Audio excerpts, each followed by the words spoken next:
유난히 죽고 산다는 말이 많습니다.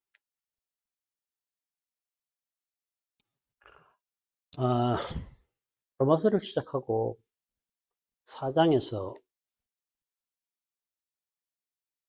예수 그리스도를 우리를 의롭다 하시게 하기 위해서 살리셨다 그러셨어요. 그리고 5장에서는 하나님과 화평을 누리라 하고 하시면서 19절에서 많은 사람이 의인이 되리라라고 했습니다. 많은 사람이 의인이 되리라. 그것은 예수 그리스도를 믿고 의롭다 칭함을 받은 성도들에게, 율법을 아는 자들에게 하는 말씀입니다. 그리고 7장을 들어서 저희가 6장에서 죄가 왕노릇하는 세상에서 의의 종이 되었다고 했습니다. 예수 그리스도의 종이 된 것이죠. 근데 저는 의의 종이 되었다고 말씀을 드립니다. 그리고 7장 시작에서 예수 그리스도와의 연합을 말씀합니다. 그리고 오늘 7절부터 25절은 그러면 과연 무슨 말씀을 하실까요? 근데 죽는다는 얘기 말씀입니다. 지난주 설교에서 분명히 율법에 대하여 죽임을 당하였다고 말했습니다. 그것은 율법에 대해 죽임을 당했다는 건 율법의 영향을 더 이상 받지 않는다는 것입니다. 율법이 없어졌다는 건 아닙니다.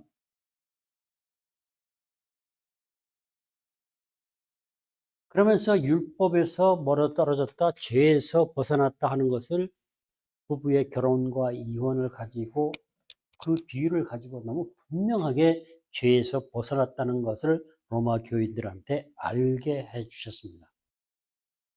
우리들에게도 각인시켜 주시는 거죠. 자유인이 되었다는 것입니다. 그래서 영적 생명 가운데 자유롭게 살기 위해서는 예수 그리스도께로 가야 한다고 본문은 말을 했어요. 가서 예수 그리스도에게 가서 이랬습니다. 그것은 죄 가운데 사는 죄된 본성에서 우리가 벗어나기 위해서는, 거듭나기 위해서는 우리를 죄로 이끌어가는 욕구, 소욕, 정욕 이런 것에서 벗어나야 된다는 것입니다. 죄가 정욕을 우리 육체 소욕을 사용해서 죄를 짓게 만들었다면 의의 병기를 사용해서 지체 가운데 우리 안에 있는 죄의 정욕을 죽이고 새 생명의 열매를 맺으면 됩니다. 그러니까 동일한 방법으로 정욕, 우리 지체의 정욕, 말하자면 육체의 소욕을 마귀 사탄이 이용을 했다면 우리는 의의 무기로 그것을 죽여서 새 생명으로 거듭나면 된다는 것입니다. 그래서 예수께로 가서는 그 과정을 통해서 예수 그리스도와 연합되는 것이라고 말씀드렸어요. 예수 그리스도와 연합이 되면 우리는 그야말로 영적 생명을 잊어버린 상태에서 다시 회복함으로 존재 자체가 영적인 인간이었던 사람으로 회복이 된다는 것입니다. 그래서 우리는 영적인 인간이라고 분명히 말씀드렸어요. 사회적 동물, 사회적이라는 개념은 맞습니다. 그러나 동물은 분명히 아니다라는 얘기입니다. 속는 겁니다. 우리는 존재 자체가 영적인 인간이다. 그러면 예수를 믿지 않는 그들도 애초에는 영적인 인간이었다는 것입니다. 그러나 상실한 것이죠. 그래서 예수 그리스도를 믿고 예수 그리스도와 연합함으로 인해서 우리는 존재 자체를 다시 되살아나는 겁니다. 그렇게 연합함으로 우리는 의의 종이 된 것이죠. 통치자가 바뀐 거라고 그랬어요. 영향력이 바뀐다는 거예요. 사탄이 사용하던 죄를 가지고 사망 권세를 이용했는데 이제 거기에서 단절이 되고 죄에서 끝나고 멀어지고 관계가 없어지고 우리는 하나님의 통치 가운데 자유 가운데 살아갈 수 있다. 과거에는 선택지는 있었어요. 사망과 저주, 생명과 축복 어느 쪽을 선택하느냐 여호와의 말씀을 청정하고 선택하라고 그랬어요. 살기 위해서. 선택지는 있었지만 선택할 수가 없었어요. 영적 생명력이 없었기 때문에 그렇습니다. 우리 인간이 영적인 존재라는 거 분명히 알아야 됩니다. 저는 이 말이 일반화되었으면 좋겠습니다. 아주 특수한 말이 일반화가 되는 것이 아니라 이건 일반화된, 당연히 되어 있어야 하는 말이 특수한 아주 귀한 말이 되어버린 거죠. 분명해졌으면 좋겠어요. 그래서 영적인 인간이라는 데서 영적이 사라진다는 얘기는 결국은 하나님이 창조시 우리한테 준 인간의 성품이 사라진다는 얘기입니다. 오늘 무서운 얘기죠. 그래서 결국 우리는 죄의 정욕을 따라 끊임없이 분쟁하고 투쟁하고 욕심을 따라 살게 됩니다.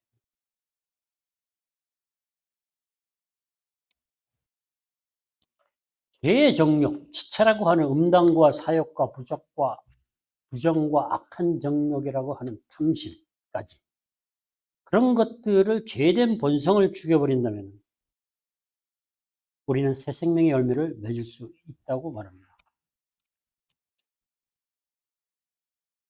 변스타드 목사님도 지난 우리 7장 4절에 하나님을 위해 맺게 하려는 열매, 거룩한 열매를 성령의 열매라고 했습니다. 맞아요. 성령의 열매입니다. 우리가 예수를 믿는 믿음이 사랑을 통해서 스스로 역사하면서 열매를 맺는데 그것이 성령의 열매입니다. 그 성령의 열매로 만들어진 성품과 인격으로 새롭게 지으심을 받는 것이 갈라디아서 6장 15절에 새롭게 지으심을 받는 것뿐이라 뉴 크리에이션, 재창조다, 이런 얘기입니다. 영적 인간으로 우리는 존재 자체가 회복되는 겁니다. 그냥 외면이 변화되는 게 아니에요. 본질이 변화된다는 겁니다. 그렇게 얘기를 하고 나서 오늘 본문이 시작을 그런즉 하고 시작합니다. 무슨 관계가 있을까요? 그런즉 우리가 무슨 말하리요? 율법이 죄냐? 그럴 수 없느니라. 그러나 죄가 기회를 타서 계명으로 말미암아 내 속에서 각양탐심을 이루었나니 이는 법이 없으면 죄가 죽은 것입니다. 전에 법을 깨닫지 못할 때에는 내가 살았더니 계명의 이름에 죄는 살아나고 나는 죽었다. 무슨 얘기예요?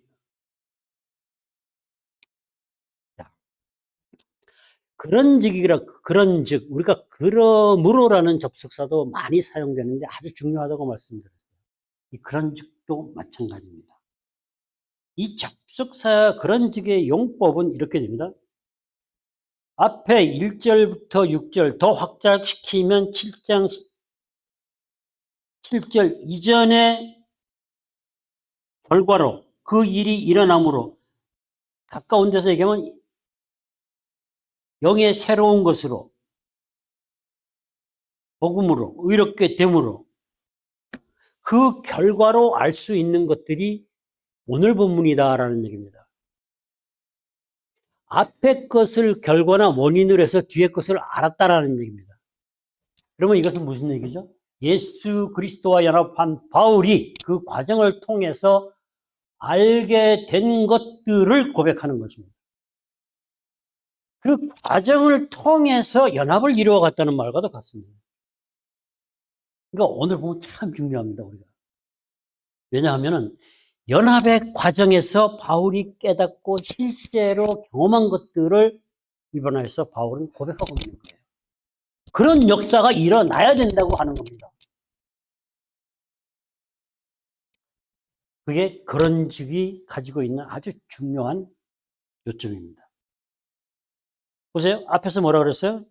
7장 6절에서 이제는 얽매였던 것에 대해 죽고 율법에서 벗어났으니 우리가 영의 새로운 것으로 영의 새로운 것으로 섬기게 되었는데 그것은 벗어났기 때문이라는, 얽매였던 것에서 죽었고 벗어났기 때문에 가능하다.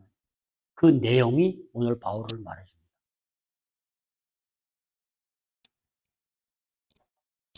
사탄의 속임수에 속아서 묶여서 감옥 같은 삶을 살았다는 얘기입니다. 죄의 종로를 타고 살았다는 거예요. 그러면서 율법에서 어떻게 벗어났는지, 죄에서 어떻게 벗어났는지를 바울은 잘 말해주고 있습니다. 거기에 사용되는 단어가 곤고한 자란, 공고한 자로다. 공고한 날의 탄식된 이유와 원인, 공고하다. 말이 좀 어려워요, 그죠? 한마디로 하면 비참하다는 겁니다. 전쟁터에서 포로가 된 잡혀서 온 그 굶주린 병사를 지칭할 때도 이런 단어를 썼다 그래요. 그러니까 얼마나 비참한 것이겠어요.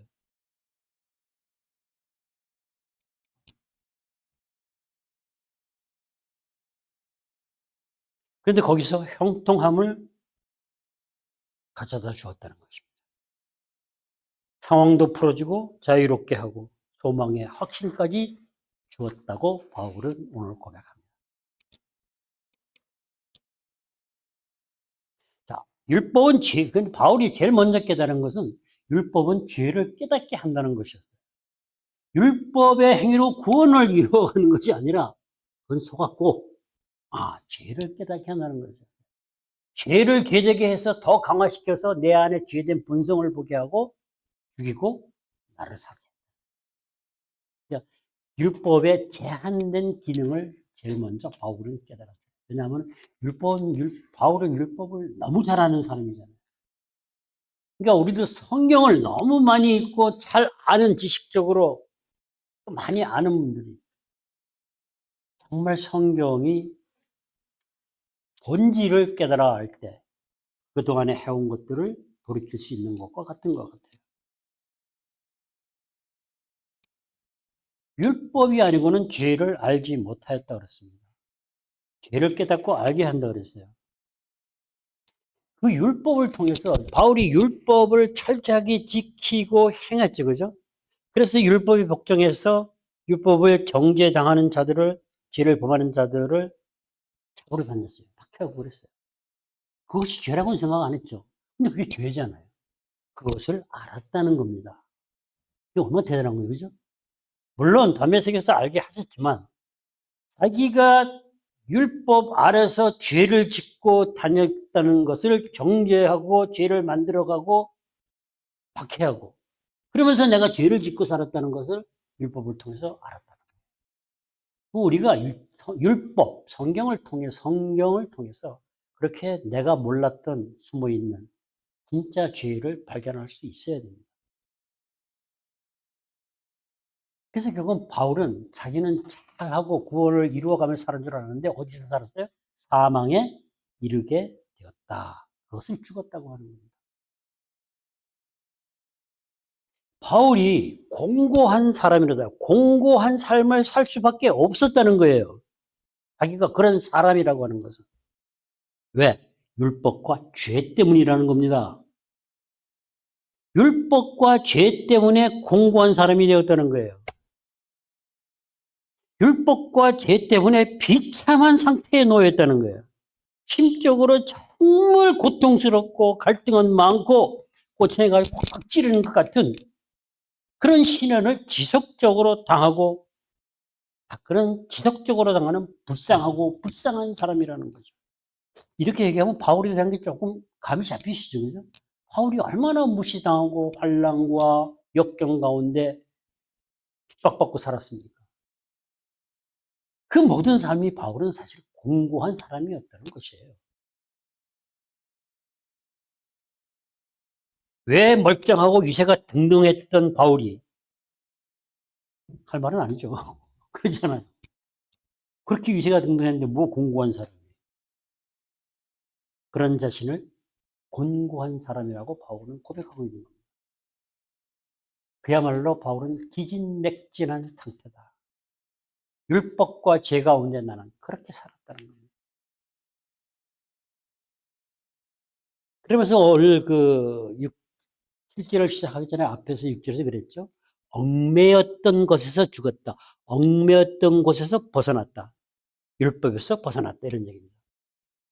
얽매였잖아요.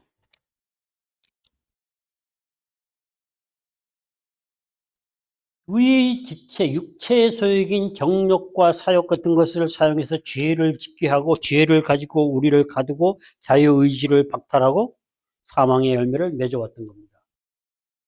죄된 본성을 이용해서 죄를 짓게 했다는 겁니다. 제가.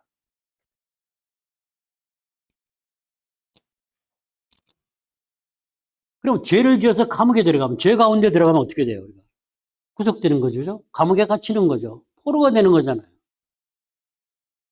그래서 복음을 전하러 왔다고 누가복음의 말씀을 시작할 때는 포로된 자에게, 갇힌 자에게 자유를 주겠다고 하는 겁니다. 신약은 모든 인간을 갇힌 자로, 자유롭지 못한 자로 보고 시작을 하는 겁니다. 그 자유롭지 못한 존재에서 바울은 벗어났다는 거죠.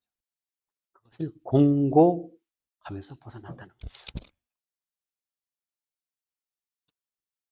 오죽하면 공고한 상황도 아니고 바울 자신이 공고한 사람이로다. 오호라 이렇게까지 고백을 합니다. 어떻게 들으면 절망적이고 찬양 같아요. 그죠? 그러나 전혀 아니다라는 얘기입니다. 그걸 역설이라고 그러죠.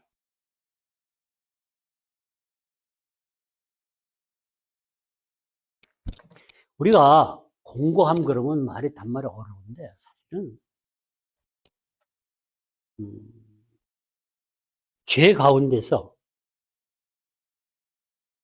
죄와 내가 내면이 둘이서 싸우면서 죄를 지어야 되냐 말아야 되냐 수많은 갈등이 오잖아요. 그죠?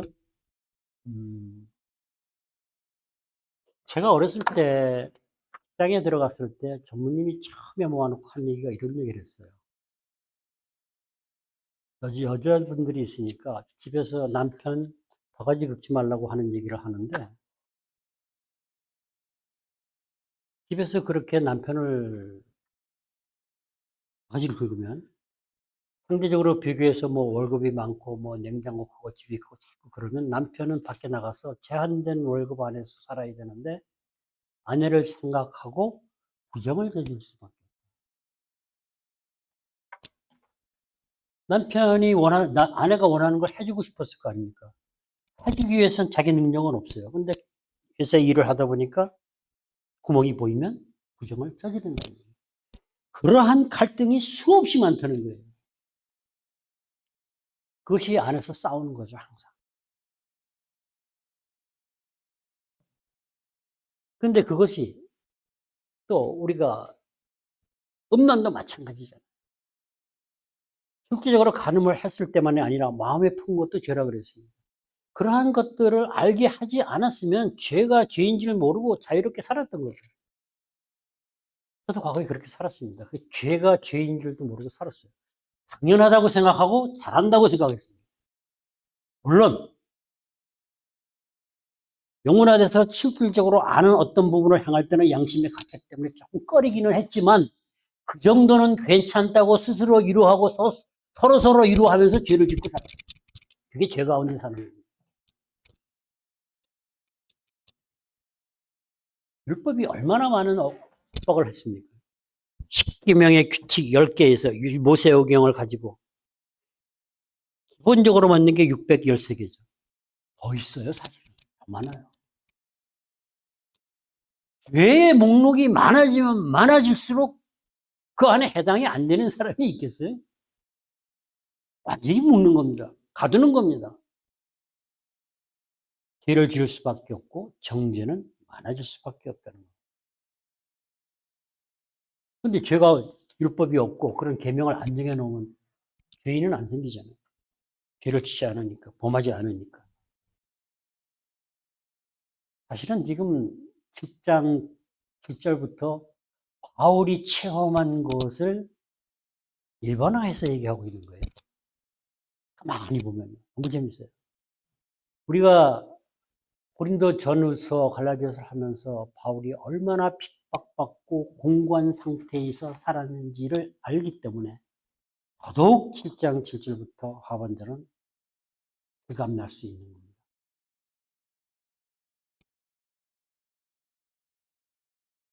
율법이 없었으면 어떻게 돼요?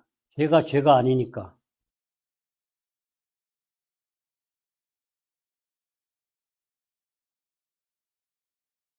죄를 그리고 죄가 합성화해서 움직이는데 율법이 없어져 죄가 없으면 참 이게 말을 이상하게 꼬아놨어요. 그죠?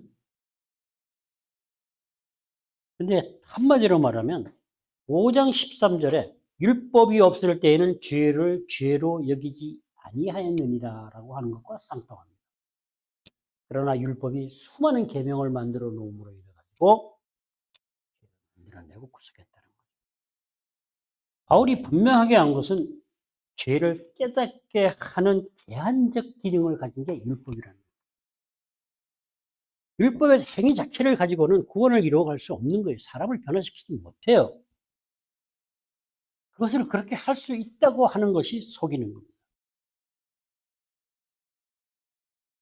결국은 율법은 사망으로 인도하는 결과를 가져오는 거예요. 죄를 양산해내니까.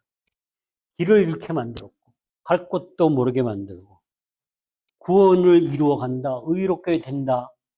그건 거짓말, 그죠? 그렇게 하면서 속였던 거예요. 행위로 구원을 얻는다. 할례를 한다. 다 보니까 표식 증거가 있어요. 얼마나 만족스러워요. 그리고 핑계도 될 수 있고, 속이고, 도망갈 수도 있고, 그렇게 속이는 겁니다. 속여서 죄된 본성을 이용해서 죄를 짓게 하고 범하게 하는 것입니다. 그러면 어떻게 돼요? 우리가 영적으로 죽은 상태가 되어버립니다. 하나님의 관계가 단절되어 버린다는 얘기죠.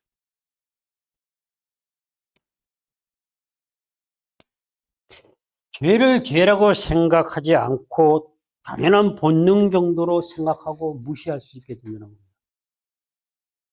내가 죄인인지 깨달을 수가 없죠. 얼마나 좋아요. 율법에 그냥 복종하고 지키기만 하면 되는데, 그리고 지키지 않으면 정죄하면 되는데, 그렇게 살았던 거죠. 우리는 그렇게 살고 있지는 않은지, 나도 모르게 요즘에 교회의 많은 과정들과 프로그램과 훈련들이 율법화돼서 정죄의 도구로 사용되지는 않는지, 나는 집사라고 장로라고 목사라고 나는 의롭다고 그러면서 그런 일을 행하지는 않는지 정말 우리는 심각하게 생각해 봐야 바울이 그것을 깨달아 알았다는 겁니다. 바울이라는 존재는 없었고 그래서 죽었다는 겁니다. 죄의 종이었다는 겁니다.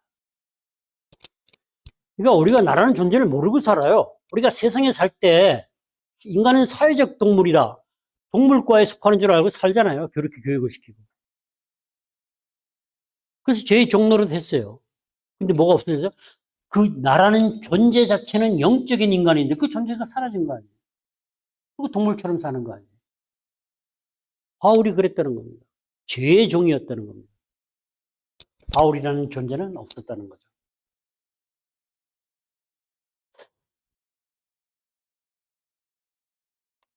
이것이 성경에 이렇게 써졌지 바울이 조금 더 자세히 얘기를 하면은 정말 얘기하기 힘들었을 것 같아요. 자기가 행한 일들의 죄에 대해서 신랄하게 지적하고 밝혀 드러낸다. 그러면 가까이 있는 사람들이 하지 말라고 했을 것 같아요. 그런 바울이 자신을 보면서 자신이 소망이 없는 자라는 것 또한 깨달아 알았다는 거예요. 우리가 내가 소망이 없는 자를 깨달아 알면 죄인이고 소망이 없는 자를 깨달아 알면 어떻게 돼요?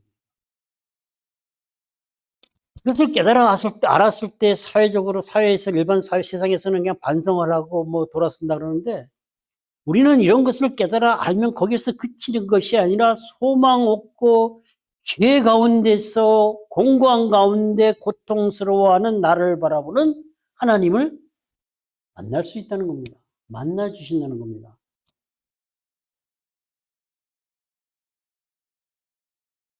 소망이 없는 자를 깨달아 알았다. 그냥 깨달아는 거 아니에요.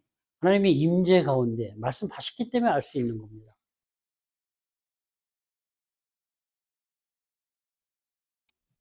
다시 바울 자신이 의롭다고 율법을 잘 지키고 복종한다고 폼 잡고 기세등등하게 잡으러 다니고 처벌하러 다니고 핍박했던 그 만족과 또 그 가운데서 주는 위선적인 평안이 있잖아요. 그런 거 이제 다 달아난 거죠. 과거에 내가 했던 모든 것은 소망이 없는 일들이었다. 결국은 바울이 성령을 통해서 죄를 조명해서 보게 하셨다는 겁니다. 죄를 죽일 때 알 수 있었다. 죄된 본성이 죽었다고 하는 것은 바울이, 그리고 오늘 속사람 얘기를 하지 않습니까? 속사람이 새롭게 되는 경험을 했다라고 바울은 얘기하고 있는 겁니다. 그냥 남의 얘기를 하는 게 아니에요, 바울이. 죄를 깨달아 알지 못했을 때는 죄가 나를 속이고 죽였다는 거예요. 그래서 죄의 종로를 했어요. 나는 없었어요. 그래서 소망 없는 자를 깨달아 알게 한 것은 성령의 도움으로 알게 하신 거죠. 그 과정을 통해서 속사람이 새롭게 된 것을 경험했다라고 바울은 고백하는 겁니다. 우리가 인간이 소망 없는 존재죠. 무슨 소망이 있었나요? 죄 가운데 살 때 아무 소망이 없죠. 나를 볼 수가 없는데요. 그 소망이 없게 했던, 속였던 모든 것들이 예수 그리스도의 연합을 통해서 제거되었다는 겁니다. 그래야 속사람이 새롭게 되는 것입니다.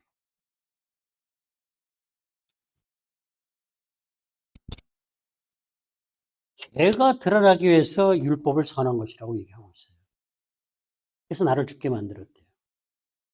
죄의 근원을 죽이는 것입니다. 육체의 소욕을 죽이는 것입니다. 그래서 육체의 소욕을 죽이고 다시 새롭게 만들어 가니까 의롭고 거룩한 것이죠.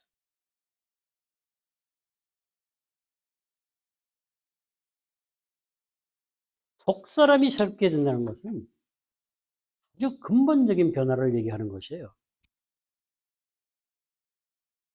우리가 지체가 죽는다고 했을 때 예수 그리스도가 나타날 때 죽는다고 합니다. 그러면 내가 음란과 부정과 사욕과 악한 정욕 탐심으로 인해서 행하던 분노나 거짓말이나 속임수나 이런 것들이 사라진다는 거예요.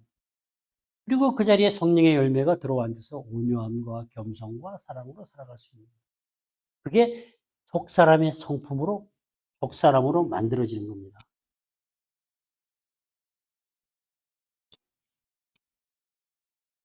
바울이 이 곤고한 날을 통해서 율법과 함께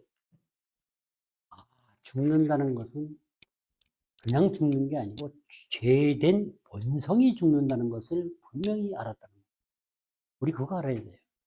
그러니까 우리가 그냥 회개한다, 뭐 새롭게 됐다 말로 하는 것이 아니고 타락한 죄된 본성이 죽고 창조시 본성으로 회복되는 것은 우리가 하는 일이 아니고 창조주만이 할 수 있는 일이에요.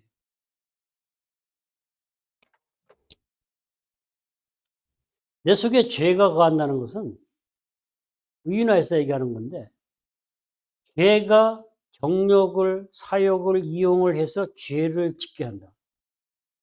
근데 나는 사실 새롭게 거듭난 자로서 하나님의 마음을 가진 자로서 하기 싫어. 의롭게 바르게 살고 싶어. 근데 자꾸 이 죄된 본성은 악을 행하라고 해. 근데 항상 거의 죄가 유혹하는 죄된 본성한테 진다는 얘기입니다. 알고도 당한다는 거예요. 율법에서 얘기했으니까 죄인 줄 알아요. 그러면서 본성을 따라서 죄를 짓는다는 거예요. 그것을 회개를 하면서 회개의 과정을 통해서 바울은 안 것입니다.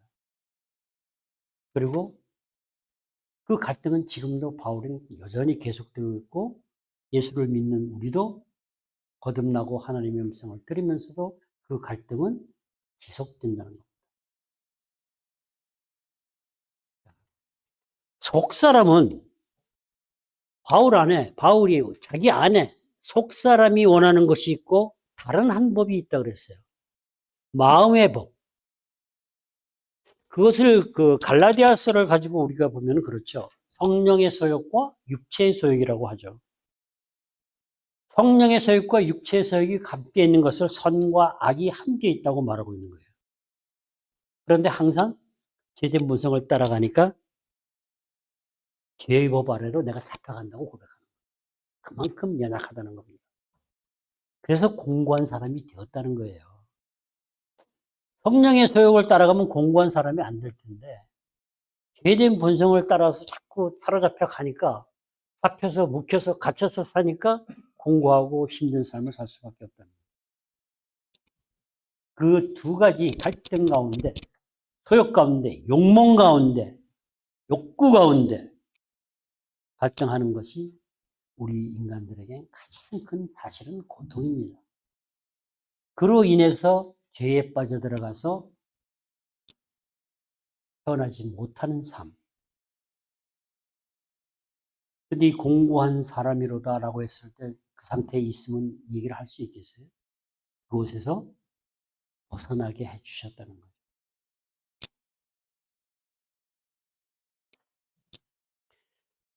바울 안에 두 개의 사람, 두 개의 자아가 존재한다고 오늘 고백을 했어요.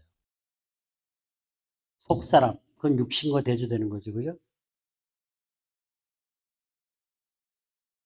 바울이 거듭난 사람이에요. 거듭난 사람으로서의 경험을 얘기하는 겁니다. 거듭남으로 성령의 열매를 맺고 새로운 성법으로 인격으로 새로운 자아가 속사람으로 만들어졌어요. 그래서 마음이 원하는 것을 하고 싶은데 이 죄된 본성은 자꾸 못하게 해요. 자꾸 속여요. 그래도 괜찮다고. 그래야 네가 만족할 수 있다고. 욕망을 채울 수 있다고. 이 속이는 게 마귀의 아주 담배 특허잖아요. 그죠?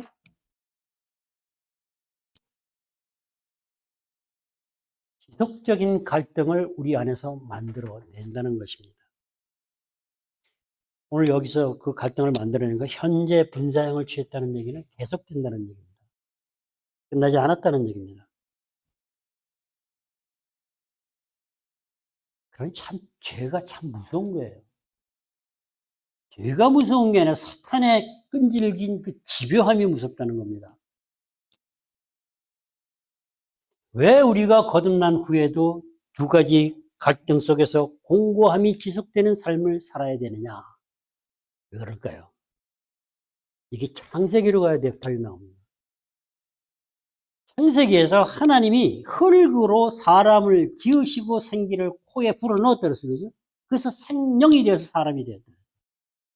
흙으로 어떻게 만드셨을까요? 도자기 굽듯이 딱 만들어서 구웠을까요?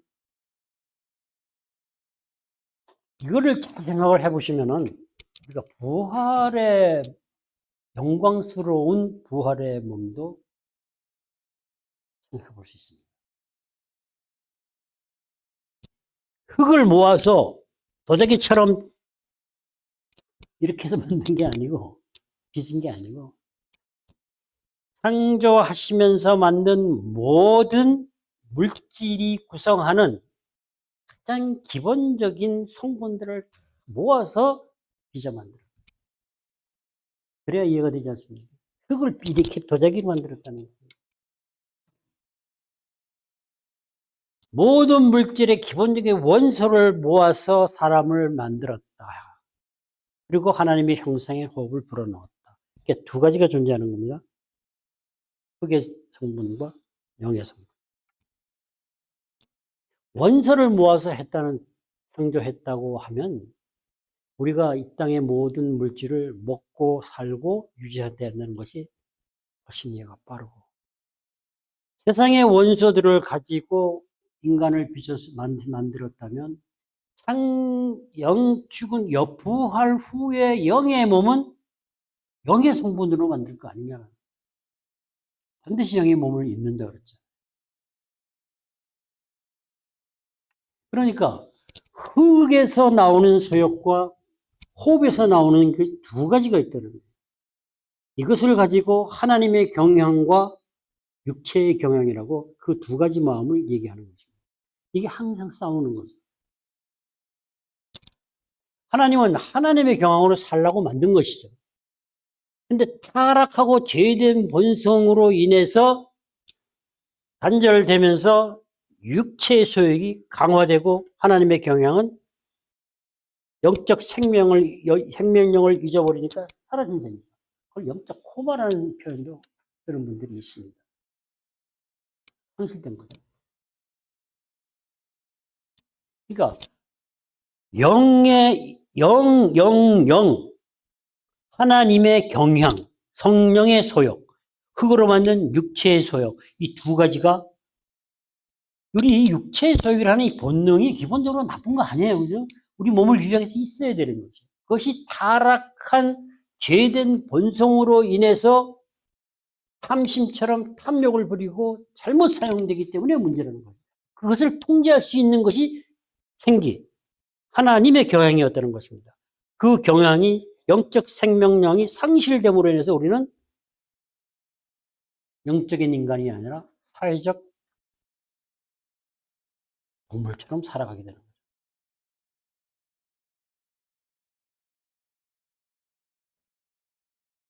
하나님의 경향을 나타내는 거. 그 보입니까? 안 보여요. 그죠? 하나님은 영이시니까.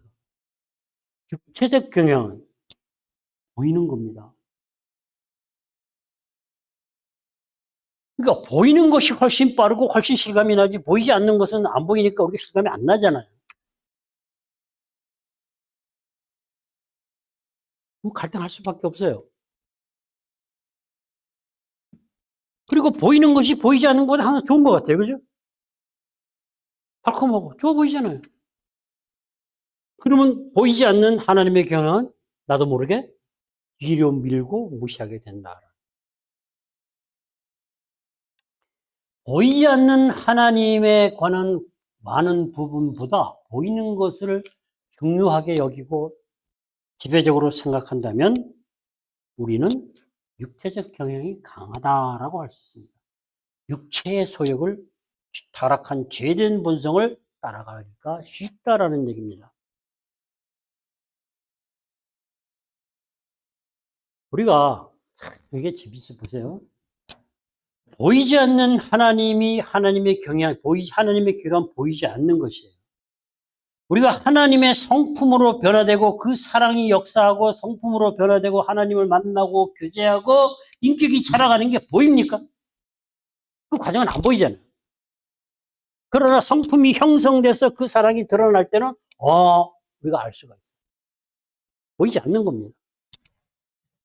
그래서 우리가 영적이라고 하는 것은 그야말로 영의 속성인 하나님의 사랑과 의로 성품이 만들어져서 그 성품을 통해서 하나님의 영의 속성, 사랑과 의가 나타나는 거예요. 그게 영적이라는 거예요. 근데 잘 안 보이잖아요. 그러니까 우리가 뭘 찾아요? 육체의 소욕이 강하니까. 보이는 걸 찾잖아요. 영적 은사는 보입니다. 은사는 영적인 인간을 만들어 가기 위한 하나님의 은혜의 방편, 도구란 말입니다. 본질은 아니다라는 얘기예요. 그럼 그것은 보여요. 그 도구가 영적인 것처럼 읽고 싶은 거예요. 그래서 그것을 영적이라고 도구를 영적인 것이라고 해버리면 우리가 잊어버리는 것은 진짜 영적인 영의 속성인 하나님의 사랑과 의로 형성되는 성품과 인격은 예수를 닮아가는 것은 잊어버리는 거예요. 그게 우리 현실이에요. 정말 무서운 거예요. 우리는 존재 자체가 영적인 인간이라는 것을 이제는 우리 헤세더니 처치를 통해서 일반화시켜서 이 땅의 모든 인간은 영적인 존재다라는 것을 뭐라 그래요? 보급, 파급 알게 해야 됩니다. 그래야 하나님을 바라보고 영적인 존재라고 했을 때 우리는 하나님과 교제를 하고 하나님의 음성을 듣고 만난다는 게 아주 자연스러워질 수 있다라는 얘기입니다. 사회적 동물이라고 하니까 그건 언감생심이죠. 이 경향을 얘기하면서 윤 목사님이 재밌는 얘기를 했어요. 큐티 얘기를 하면서 경향 얘기를 했는데 큐티가 하나님의 말씀을 읽고 기도하는 그런 시간을 따로 낸다는 의미에서 경건의 시간이에요, 그거는. 영적 훈련, 경건의 훈련의 한 방법일 뿐이에요, 그거는. 근데 왜 큐티가 그렇게 난리를 쳤느냐? 큐티 좋은 겁니다. 그러면서 이 목사님이 뭐라냐면, 큐티가 경건 훈련으로 아주 강력하다. 그 이유는 직접 하나님의 음성을 듣기 때문이다. 이렇게 얘기를 해요. 아, 그걸 보고 또 속에서 조금, 뭐라 그래요? 슬그머니 화가 나는 게. 그러면 그걸 가르쳐 줬어야지. 왜 이상하게 흘러가가지고 세월이 지나면, 처음에는 안 그랬어요. 세상이 지나면서, 시간이 지나면서 적용해가지고. 하나님의 음성을 듣는다는 건 완전히 거리가 멀어졌죠. 그 정형화된 큐티가 됐다. 시간만 가서 앉아서 붙잡고 있는 거죠. 그게 무슨 의미가 있느냐를. 그러면서 본인이 큐티가 뭔지도 모르고 사역을 시작할 때 하나님이 해주신 하나님의 말씀을 받고 그 말씀을 받은 말씀이 자기한테 역사한 내용을 말하고 있어요. 하나님의 음성을 듣고 내가 눈물이 나고 군물이 나고 감동을 받고 위로가 되고 그 사랑을 경험하고 이런 내용을 얘기한다라는 얘기예요. 그건 들었다는 얘기입니다. 그러면서 왜 적용하면서 그게 됩니까? 안 되잖아요. 그래서 목사님도, 유 목사님도 세미나 교재 안에는 뒤에 가면은 해석하면서 들어야 된다는 사금원이 2번 써놨어요. 많은 아쉬움을 가지고 옵니다. 결국은 하나님의 음성을 들어야 된다는 얘기입니다. 그러려면 우리는 존재가 영적이라는 부분을 분명해져야 된다는 얘기예요. 영적인 존재가 아니면 들을 수가 없는 거죠. 동물들이 어떻게 듣습니까?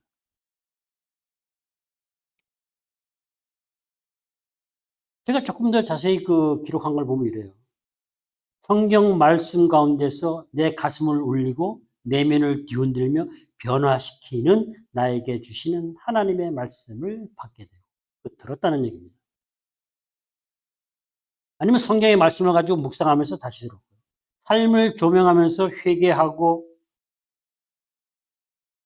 때로는 격려하고 위로도 하고 그런 역사들이 많이 일어난다. 그게 큐티를 강력하게 추천하면서 한 얘기입니다. 저는 거기다 표를 달고 싶어요. 큐티만이 아닌 예배든 성경 읽기든 공부든 훈련이든 어느 경우든 본문의 말씀을 통해서 하나님의 음성을 들을 수 있고 그것을 경험할 수 있다. 네. 제한된 시간 안에 어려워요. 저도 안 해요. 그렇게 못해요.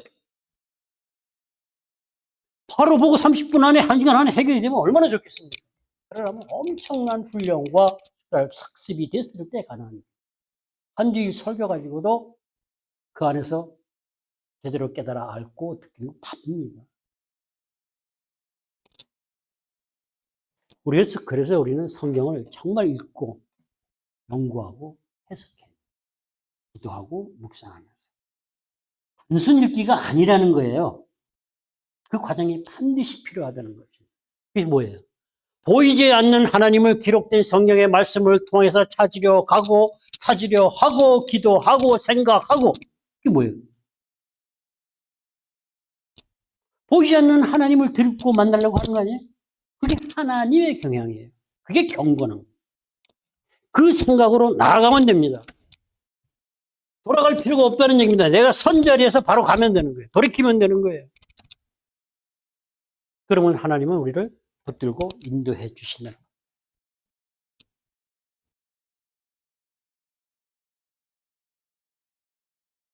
그러니까 우리가 영적이라고 하는 것을 바로 알아야 돼요. 바로 모르면 무속신앙과 비슷한 것들을 쫓아다니고 추구하게 된다는 것입니다. 그러나 보이는 것도 나쁜 것은 아니에요. 나쁘다는 얘기가 아닙니다. 그 자체는 우리 몸을 유지하기 위해서 욕망도 이기심도 욕심도 필요해요. 아, 우리가 무슨 자손을 번식하기 위해서 오늘은 애를 낳자 그리고 낳습니까? 아니잖아요.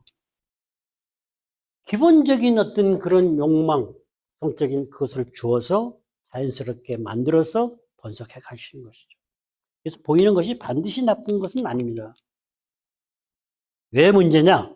하나님이 우리한테 넣어준 질서, 영을 통해서 자제하면서 하나님을 바라보면서 바른 관계 안에 살아가라는 것이 타락한 죄된 본성으로의 죄로 인해서 다 망가졌다는 거예요. 그래서 우리가 항상 갈등하는 거예요. 싸우는 거예요. 계속해서. 그래서 공부한 거예요. 힘든 거예요.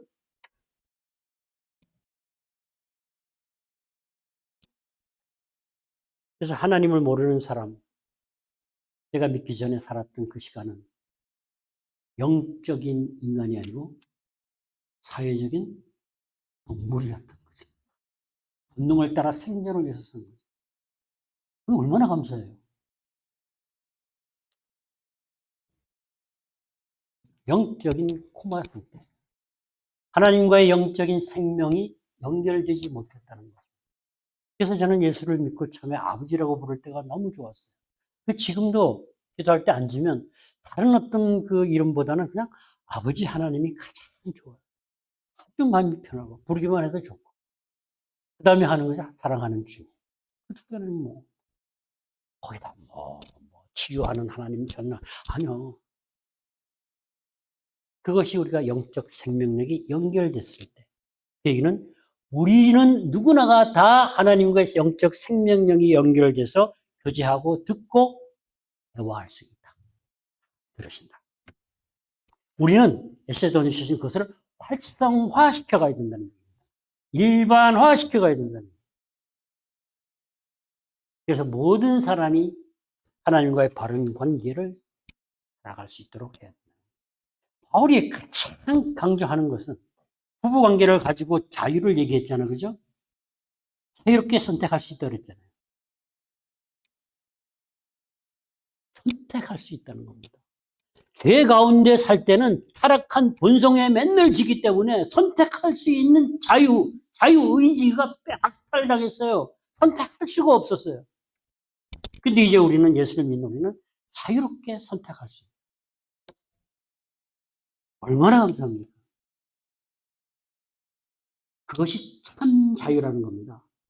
사랑이 들어와서 순종할 수 없는, 자유롭게 하지 못하는 육체의 소욕이 죄된 본성이 만들어낸 모든 왜곡된 자아와 거짓을 제거시킨다는 거예요. 가장 무서운 두려움을 제거시킨다. 이게 하나님의 사랑이에요.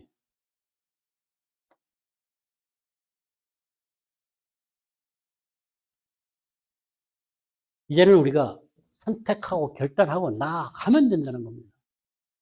여전히 죄된 본성과 육체의 소욕과 성령의 소욕은 싸우지만 내가 육체의 소욕을 자꾸 생각하고 묵상하는 것이 아니라 결단하고 접고 성령의 소욕으로 하나님의 마음을 가지고 마음의 법으로 하나님을 바라보고 성경을 읽고 생각하고 나아가면 된다는 겁니다.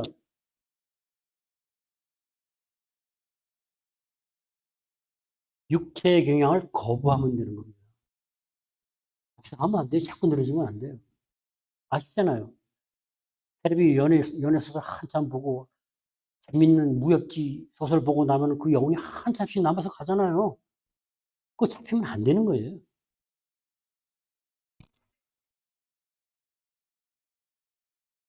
속사람이 날로 새롭게 된다고 하면은 여러분들이 기억나는 성경 구절이 있어야 돼요. 어디가 있죠? 고린도 후서가 있죠. 4장 16절 18절.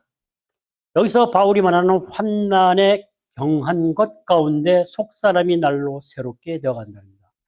여기서는 환난에 경한 것이라고 바울이 표현을 했지만은 사실은 바울은 오호라 나는 공고한 사람이라 이러한 상태를 얘기합니다. 그런 환난 가운데서 공고한 가운데서 속사람이 날로 새롭게 되어간다는 건데요. 왜? 환난 가운데서 크고 영원한 영광의 중한 것을 이루어간다는 겁니다. 5장 4절은 벗고자 함이 아니요 오히려 더 입고자 함이니 이랬어요.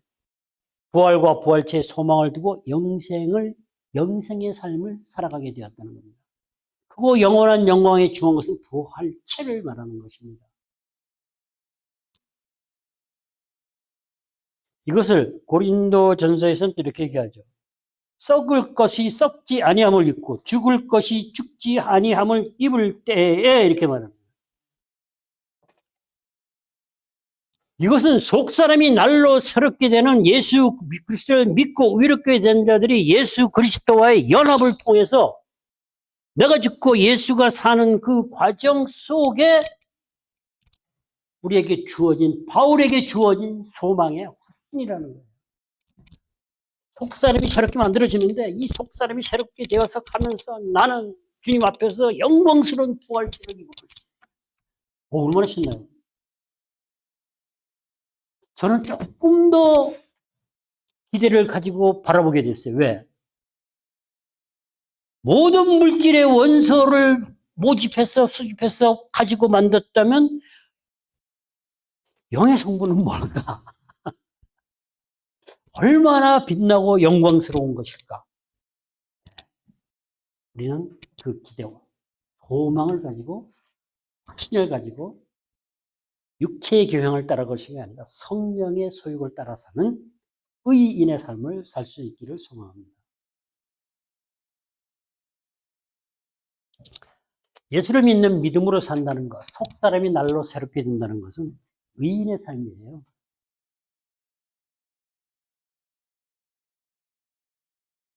그런데 의인으로 살아라는 말들을 많이 하지 않아서 많은 아쉬움이 있습니다. 자, 이렇게 속사람을 날로 새롭게 하면서 공고한 그 갈등 가운데서 벗어나서 성품의 변화로 하나님의 인도를 받아가면서 살아갈 수 있다. 그게 뭐예요? 이게 형통함이에요. 속사람만 날로 새롭게 만들어 가시는 것이 아니라 속사람을 만들어 가시는 과정 속에 곤고하게 만들어진 그 상황도 해결해 가신다는 겁니다. 우리는 상황을 먼저 보는데 상황이 먼저가 아니라는 거예요. 하나님의 말씀, 하나님의 경향을 따라서 하나님의 음성을 듣고 순종해 나가는 그 과정 속에 곤고함을, 고통을, 갈등을 모든 것을 해결하신다. 사랑으로 성품으로 속사람을 새롭게 만들어 가시면서 그것이 진정한 형통입니다. 그래서 오늘 본문에서 감사한다고 말할 수 있는 겁니다. 오라 나는 공고한 사람이다 탄식하고 있는 게 아니에요. 그 탄식에서 벗어난 것을 감사하고 있는 겁니다.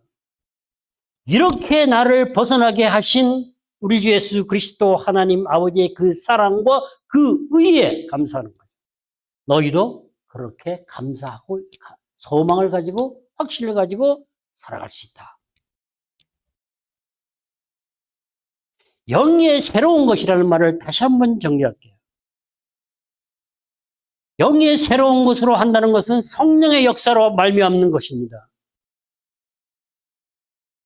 우리의 마음을, 성도의 마음을, 성도의 소욕을, 육체의 소욕을 이전 상태와 완전히 다른 질적으로 새로운 상태로 만들어주는 것이 영의 새로운 것으로 한다는 것입니다.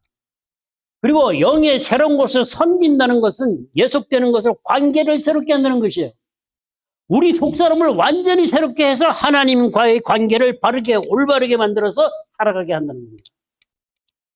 기가 막힌 말씀입니다. 성령이 역사한 결과 성령이 우리를 새롭게 함으로 뭘 해요? 성령의 열매를 맺고 새롭게 지으심을 받은 재창조의 과정은 예수 그리스도와 연합이고 하나님과의 새로운 관계로 화목하게 하나님이 주시는 평화 가운데 사랑 가운데 평안을 누리고 살 수 있다는 겁니다. 그것은 형통입니다. 하나님과의 화목이 우리에게 누리게 하는 형통함입니다. 안식이고 쉼인 것입니다. 기도하겠습니다. 아버지 하나님 감사합니다. 오라 나는 공고한 사람이로다.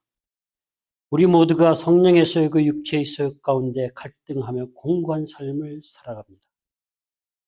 살아왔습니다. 그러나 이제는 예수 그리스도는 그 믿는 그 믿음 안에서 주님이 인도하시는 대로 순종하며 형통함을 누릴 수 있는 의인의 삶을 살게 하셨습니다. 아버지 하나님,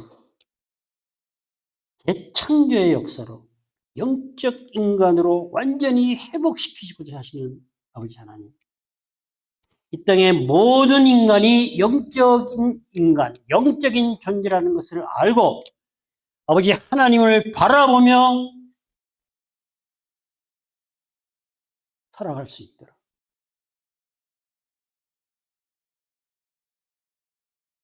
아버지 하나님이 영이신 아버지 하나님이 만드신